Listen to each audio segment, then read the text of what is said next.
At some point, cars became so good that they had to be called super. And Ferrari was amongst one of the only brands to build a car so exceptional that it formed its own elite class called supercars.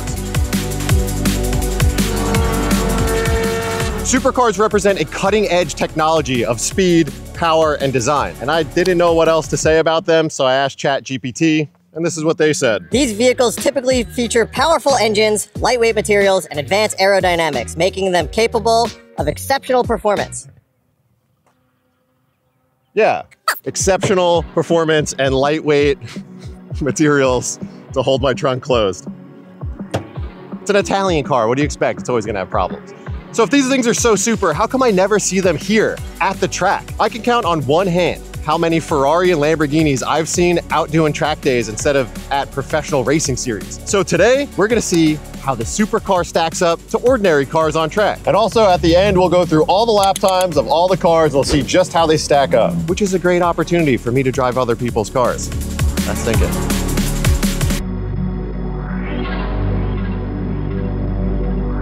So we're here at my home track, Buttonwillow. It's where I have the most seat time out of any track in the entire world.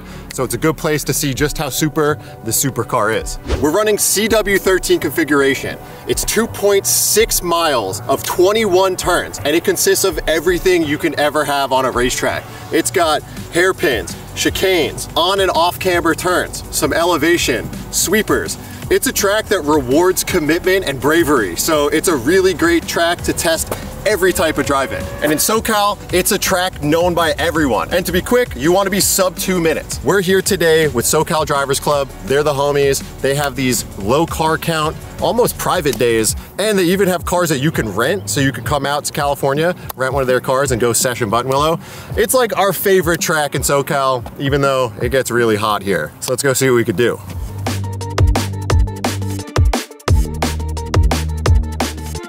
All right, so let's get into the cars. This is my 1999 Ferrari 360, and I think it's pretty super, but a lot has changed in the recent years. And I know if you've been watching my channel, you know all about this car, so I'm gonna make it quick. But that reminds me, over 50% of my viewers are not subscribers. So if you're not subscribed, or if you're new here, hit that subscribe button, because it counts for 100% of my confidence to keep making videos and my happiness. Thank you. But let's get into the car. I bought what I thought to be the cheapest, clean title, running and driving Ferrari 360. And over the last couple of months, I've put nearly 6,000 miles on it. I've dyed the interior, I've manual swapped it, and I've done a ton of mods. But it's my first time on track with the car, so let's talk about the mods. All right, we'll start around back with the most important part. Don't mind this, my trunk latch broke on the way out here. The Ferrari 360 came with a 3.6 liter V8 that revs to nearly 9,000 RPM. And this one has Klein Inconel equal length headers, high flow cats, and a full Inconel exhaust system. It also has a 360 Trev custom tune, so it should make right around 410 wheel horsepower. It's got BBS LMs, 18x9, 18x10, with Yokohama AO52s and 245 and 275. Some Giro disc, 2-piece rotors with their like street and track pads. It's got a custom Challenge Racing front bumper with a carbon fiber splitter. And then inside we've got Recaro Pole Positions and the EAG 6-speed gated manual conversion. Other than that, pretty much stock. But like I said, I've never even tracked this car. I've been really excited to do it and also terrified that it might just blow up. So let's get this thing out on track. Before getting out on track, I just want to top it off with some Pennzoil, cheap insurance. I'm running their 5W40 Platinum Synthetic. I've been running it in all my cars for the last couple of years. And the Ferrari burns just a pinch of oil. So I'm just gonna top it off and we're gonna get out on track. All right. Getting out on track in the 360. Unfortunately, now it's really hot, so I don't expect any good times.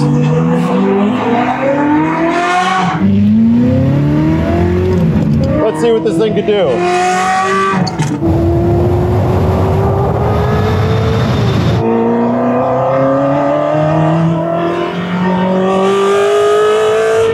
Car feels like it's got a lot of front grip. Feels pretty reasonably balanced as well.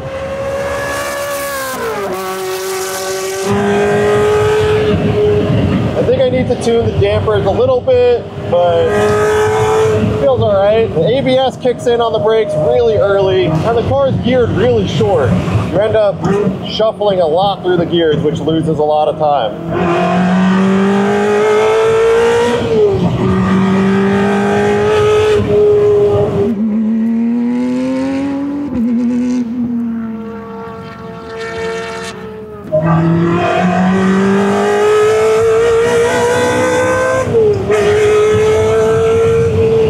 Can't really use all the braking zones I need. The car feels pretty sloppy in braking, so got to be a little bit more timid.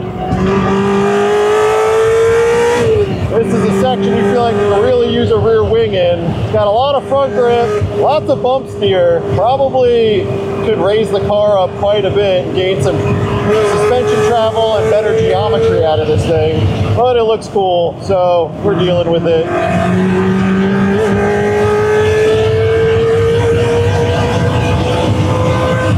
Car's got a lot of grip though.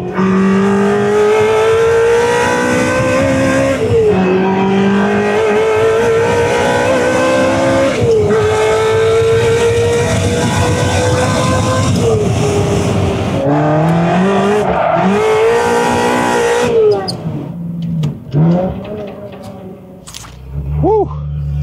Oh boy. It is hot out there. Not the ideal driving conditions for the day. Definitely not my best work on track. The 360 feels pretty good, but the brakes, something about the ABS, it wants to lock up really quick. So it's really hard to gain confidence here getting into the brake zones in turn 1 and the last turn. So a little bit more timid than I would normally drive. Overall, the car feels pretty good. I don't think I'm gonna set any heaters today, but it's also really hot. So we're gonna get what we get. If you're like me, you probably ruin a lot of your clothes from working on stuff or spend days at shops standing around in skate shoes. So I think today's sponsor is something we can all use.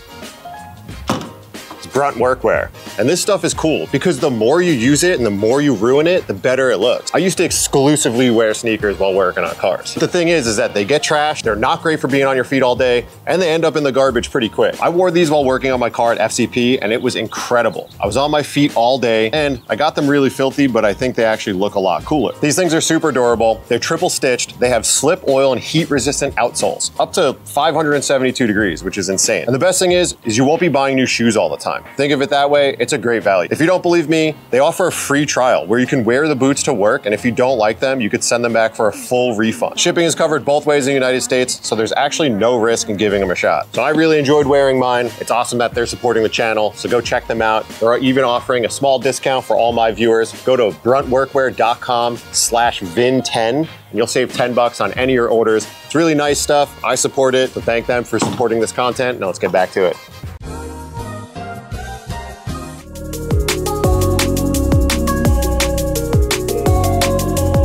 They are normal, that's what I'm saying. Are they all crooked?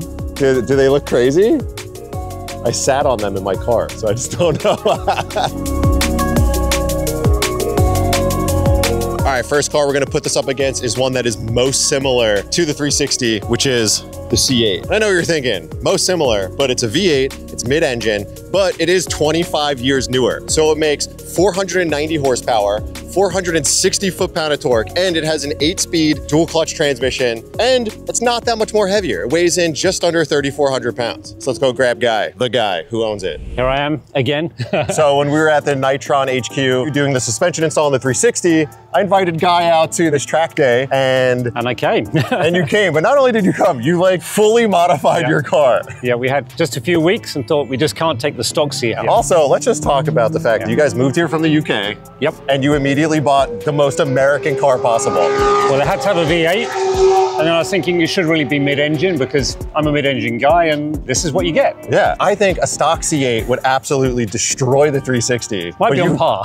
Yeah. So what did you do to this thing? First of all, we realized that the car was too high. Now, this is a base model Stingray. It's not a Z51. It's not one of the higher spec models. So we had to change out wheels and tires. And while we were doing that, we thought, let's put some proper brakes on. So we've got the AP brakes, the 5000, excellent brakes. What size wheels and tires? So on the front, you've got 18 by 10s. On the back is 19 by 12s. What are the tire size? I don't know, we'll read them. What is it? 275, 35, 18. And on the back, 325, 30, semi-slick as well. Whew, yeah, these are we went with Goodyear supercars again. Supercar 3R. Yes, the Supercar 3Rs, keeping the American theme. Yeah, I also love that guy owns Nitron and said he lowered the car, but just doesn't want to plug his own product. Okay, So we'll talk about shocks. We'll talk about shocks. So yeah, so these are the Electron R3. So the Electron R3s, they've got the electronic valve inside the shock, and that's a semi-active valve, so it's always moving all the time. We also put our own brain in it. So this car doesn't come with an ECU that controls the shocks. Oh, cool. Like the Z06 does. Yeah. So we've got our own control unit. So it's a semi-active dynamic unit. It's got 3 settings that we can use for dynamic and 3 static settings if you didn't want them to change.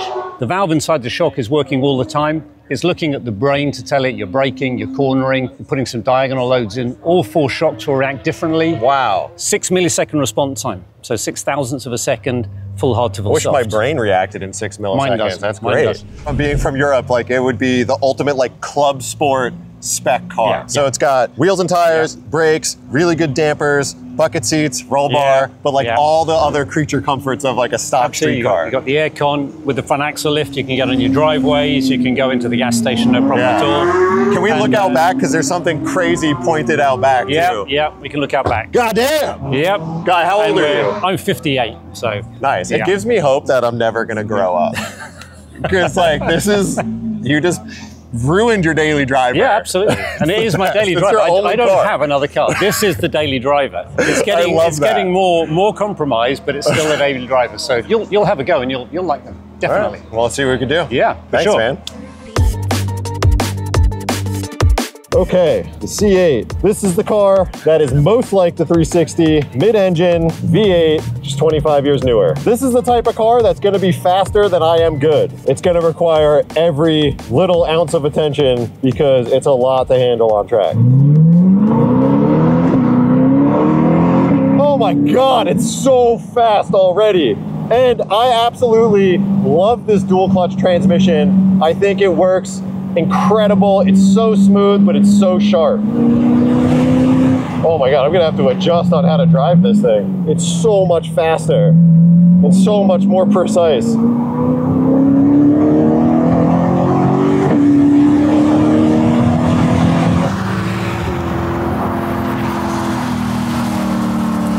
Oh, the front end. Ooh, it gets loose.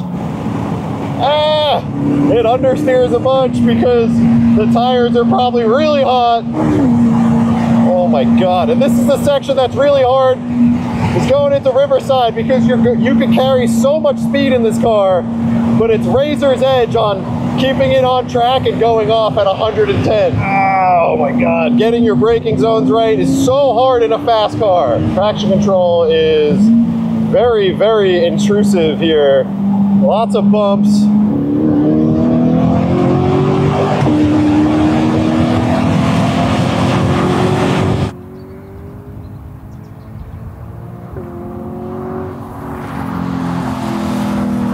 All right, nice, lots of grip, turn 1. Brakes feel incredible. Car feels very planted. The transmission is so good. The dampers really eat up the curbs. You could really smash on them in this. It's really hard to keep it planted in these fast sections though, because you're just going so much faster, so much easier. It's just so easy to almost go off because you can just push so hard into the turns. But that's what makes it harder to drive too, is you have to be as diligent on the gas and really assertive on the brakes.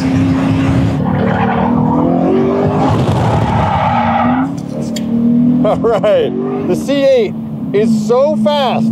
It's the type of car that'll get you in trouble going around these tracks because you could pick up so much speed and carry so much speed here. Big, high lateral G-turns, so this track creeps up on you real quick and it just gets out of the corners so fast.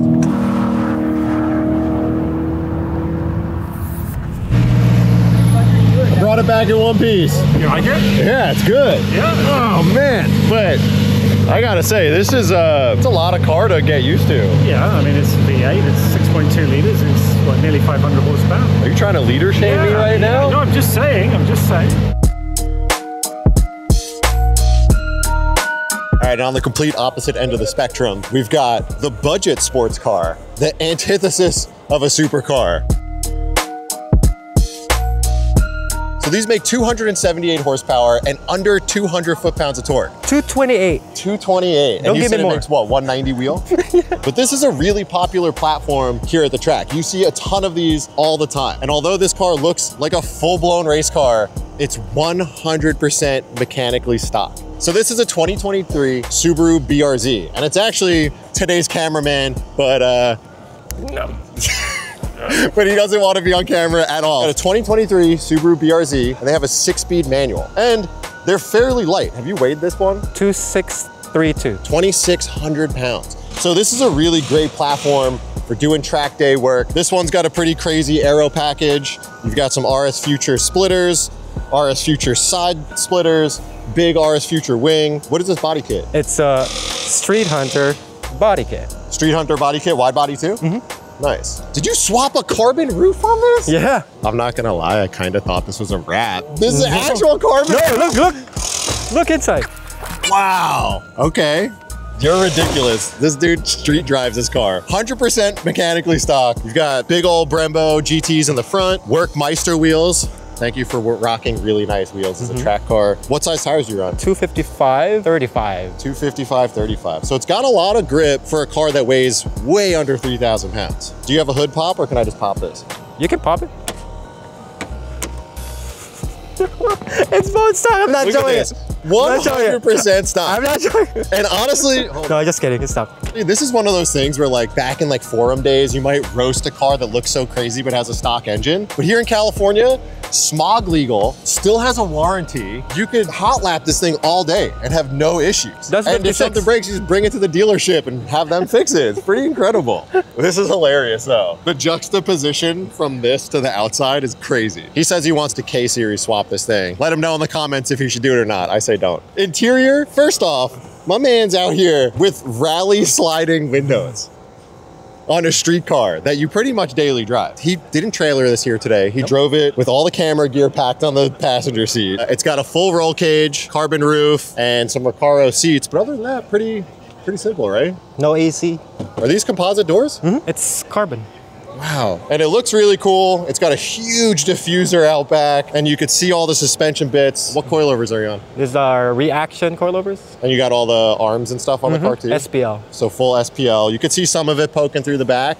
I love that you got your reservoirs mounted right here. But yeah, this thing is pretty sick. What's the fastest time you've done? 156. I'm excited to drive this thing. You've been offering to let me drive this car for a really long time and it never worked out. So I'm stoked to take it out on track. Oh boy. Oh my God. We'll film that again later. Oh, yep. What the hell? Your boy is crammed in here.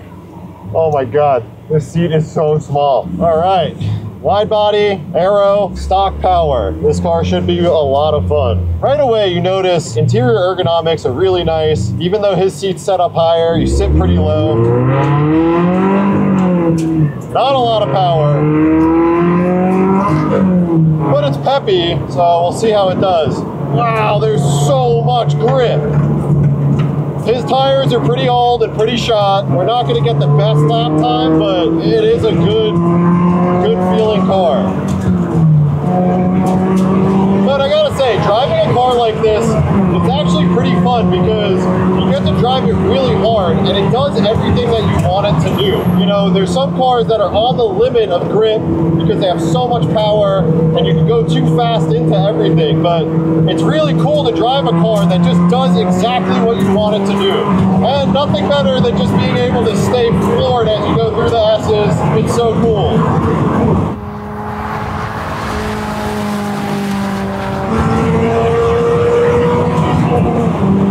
Feels like it takes forever to get to red line. Able to hold good roll speed through the corner. Lots of front end grip. You can just floor it coming out of this turn, even though it's really bumpy and usually upsets a car, but this just puts all the power down. Oh man, this thing is actually really fun.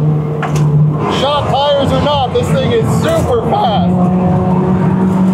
Or at least it feels super fast, which is really all that matters. Dampers ride really nice. Lots of confidence coming out of there. This thing just does exactly what you sensation of speed in it because it's so composed and you forget you're going 100 plus miles an hour.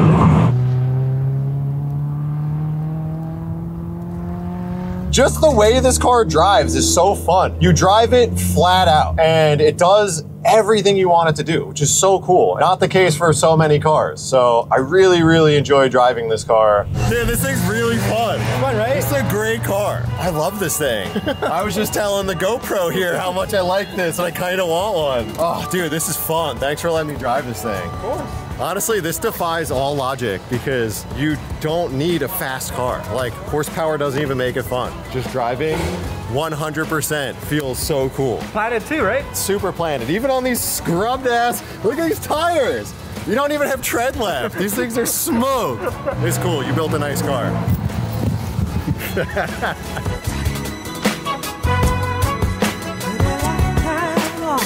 All right, and then of course, track day. Yes, sir. We need to have the regular guy track day car. Something you see at every single event you ever go to. And a car that I love a lot, because I used to have one, E46 M3. Maybe the best M3 that you can get that they've ever done.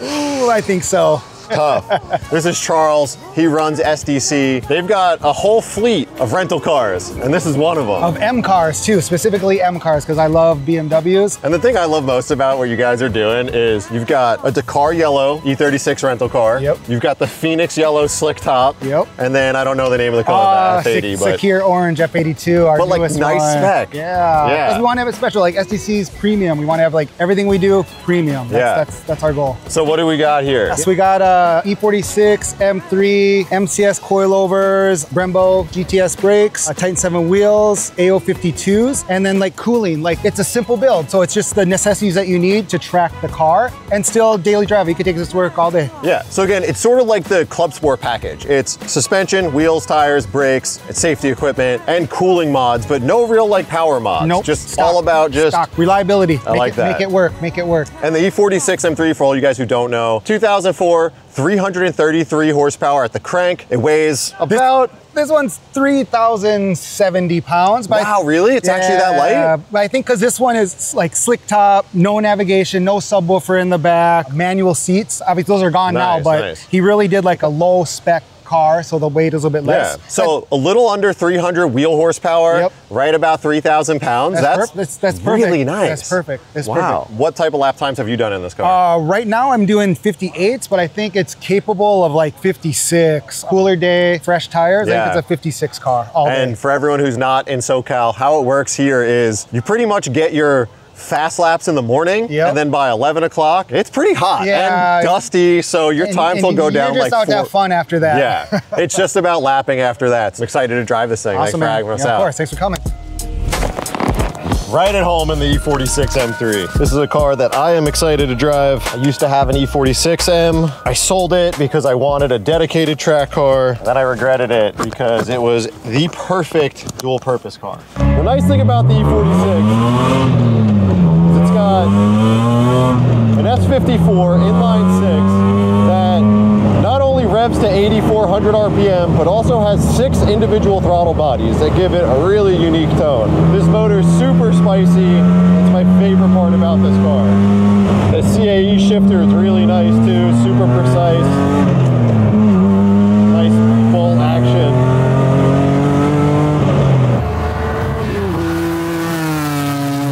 Car feels good. Steering is very light compared to the 360 and also the FRS. It's got tons of front grip. E46 M3s always just have outstanding front grip. The turn in on these cars is always so good.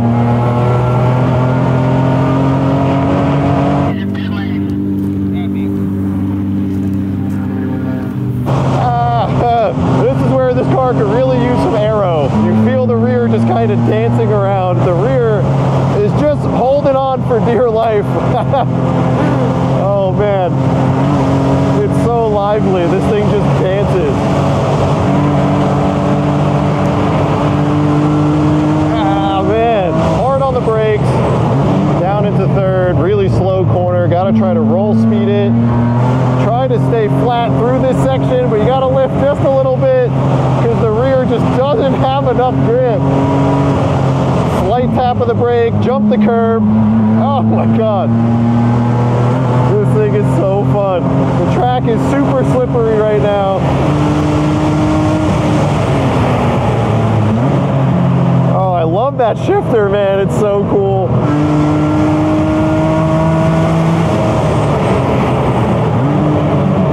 Oh man, this car feels so good.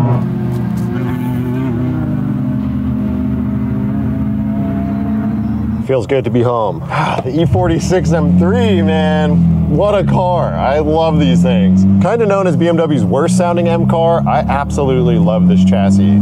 It's like the perfect size. It's the perfect balance between lightweight and power. Right around 3,000 pounds, right around 400 horsepower. This thing is great.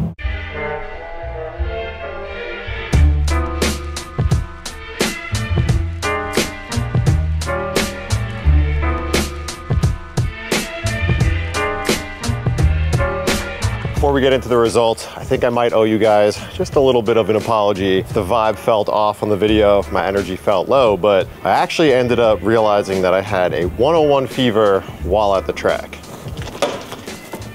You wake up really early to go to the track. So at 5 o'clock in the morning, it's not really a great judgment to figure out if you're good enough to go or not. I slammed a cup of coffee on my way up. By the time I was most of the way there, I still felt pretty crummy, so I stopped at a CVS, I grabbed a COVID test and some Dayquil, took the COVID test. It wasn't COVID, so I figured it'll just wear off as the day went. So I decided I would just power through. But luckily for me, it was 100 degrees on that day, which made it even worse. It was just pretty rough, like organizing a shoot and driving cars, having a fever and feeling absolutely horrible. So I apologize to any of you guys if the vibe felt a little bit off on this. I appreciate all you guys for watching. Let's get to the results. You already know what time it is, right? It's whiteboard time. Incredibly close times. 4 completely different cars within 2 seconds of each other. Pretty insane. And look, I know if you guys know Buttonwillow, these aren't great times for any of those cars. We didn't drive until the afternoon. In Southern California, how it works is your fast times are generally in the morning and they get slower as the day goes on because of a couple things. 1, the heat. 2, the track gets really dusty, not just from the weather, but also from people dropping tires off either end. The track gets slower, it gets hotter, gets greasier, cars just don't like it. The lap times aren't that great, but we're just looking at the difference here. So let's get into which car did which. In 4th place with a 201.88, arguably the most fun car that I drove all day. The BRZ, it was the most flat out style of driving. Low power, lightweight, with big aero. So it was super easy to drive. You can floor it everywhere. You could stay flat. You can drive it as hard as you can. Jay was nice enough to let me drive his car because someone else who was gonna be here backed out. He didn't have new tires. His tires were pretty much completely scrubbed from previous events that he ran. The car was really far off pace. In nice weather, perfect conditions, new tires, he ran a 156 in this car, so it has a lot of time left in it, but today, the best I was able to squeak out of it, 201.8. Also, because the car had scrubbed out tires, I was a little timid with it because he's got a very expensive RS Future front splitter and side splitters, and I wasn't about to run off track and blow those things off, so 3rd place with a 201.5, just 0.3 seconds faster than an BRZ. Is my lovely Ferrari 360. A supercar, so super that it's only 0.3 seconds faster than an BRZ. Granted, FRS has aero. It's gutted, it's got a carbon fiber roof, carbon fiber doors, so give it a break. It did okay. You did a good job beating that BRZ out there, you Ferrari, that was good. But anyways, the Ferrari was really fun, and I think that it has a lot of time left in it. The thing that I felt the least comfortable with was the brakes. So the Giro disc pads and rotors did a great job at stopping the car, but it got into ABS pretty quick. The car would kind of ice up if you applied brake pressure too fast. I don't know if that's like something I could get around, but the braking wasn't super confident. The other thing is I was definitely upshifting when I probably could have strung out 4th gear a bit in 2 sections. I think that lost a bit of time. I think I could definitely sub 2 this car if it's a bit cooler out. I had so much fun driving this car despite it only being marginally faster than an FRS. This thing was great. It handled really well. It was pretty predictable. I got to slide it a couple of times around on-ramp. The car is very predictable and planted. I think it just takes a little bit of a more confidence in smashing on a car like this on track. Overall, I'm pretty happy with it. But I think the next result is gonna be very surprising to you guys. All right, boys and girls, with a 200.45 Corvette C8. This is a case of a car that I think a perfect example of being a lot of car for for the track. The C8's the fastest car out there, and it's the most capable. It's the car that will run the fastest lap time out of all three of these, for sure. But I only got to do about 6 or 7 laps in the car, and it's really easy to overdrive. It's got a tremendous amount of power. It has a lot of grip. It has a lot of stopping power, but it's a little new. Some of the feedbacks are a little vague, so you run into a situation where you may not actually feel like you're going too fast until you're going too fast. Going a little bit hot into corners, potentially tracking out a bit too much on turns, over slowing into corners with your brakes, and just generally kind of blowing it in a lot of situations. Buttonwillow is a super technical but fast track. I think I just wasn't able to string together a good lap, you know, because I was sick, not because I'm a bad driver, you know. I got podium at Indy in touring car, basically a professional. But anyways, it was definitely a driver's era for me. Driver error. I was just not driving the car as best I can. Which brings us to the winner at a 159.8, the E46 M3. A damn rental car. The SoCal Drivers Club rental car E46 M3 came in first place. This car is a perfect blend of lightweight and good power and connectivity. And I have a lot of experience with the E46 M3. I know I seem like a jerk, but I want to be pretty respectful when people let me drive their cars. I don't want to go off their nice car, smash off their splitters. So I gotta take it reasonably easy. So jumping into the E46 felt right at home. It's the perfect blend of power and weight. And also, it's old enough that you feel everything for it. So everything is very progressive and easy to correct. Your understeer moments are very predictable. Your oversteer moments are very predictable and easy to correct. The car is super simple to drive. It's super direct. It's very planted. It's a great car. I love the E46 M3. I miss my track street E46 all the time. I think it's an absolutely amazing car. But unlike some of my other content, like the stock bolt-on and built, where I try to be very scientific with the results, this isn't it. I mean, all the cars are on different tires. Some of the tires are more worn out than others, but this was just a fun episode to see how the Ferrari stacks up to other common track day cars. And honestly, it was a blast. Just for me, like, I got to track my Ferrari at Buttonwillow, which is something that I never thought I would ever get to say or do. Even though it's a pretty beat up, crummy example of a 360, this thing is so much fun and I enjoy it so much. And it was a riot on track. Absolutely smoked fenders now, and I cracked my brand new bumper and used some tape to fix it, which is a bummer, but that means the next time that you guys see this car on the channel, it's gonna go through a really big change. I hope that you guys are all subscribed, hit the notification bell. If you enjoy this content, you know you're gonna see more of the 360. We're gonna continue to track it, make it a better street and track car, but next steps for this is gonna be really big. I'm super nervous about it, but I think you guys are gonna enjoy it. And thanks to everyone who purchased something from Driver's Error for our first drop. That was just kind of our first thing to get product out to you guys because we know you've been asking. You know, that's gonna be our always on product, meaning stuff that you could always get, but we got some really fun capsules and really fun projects for you in the future, so make sure to go check that out. But for now, I'm literally still sick, so I'm gonna go to bed, so I'm out.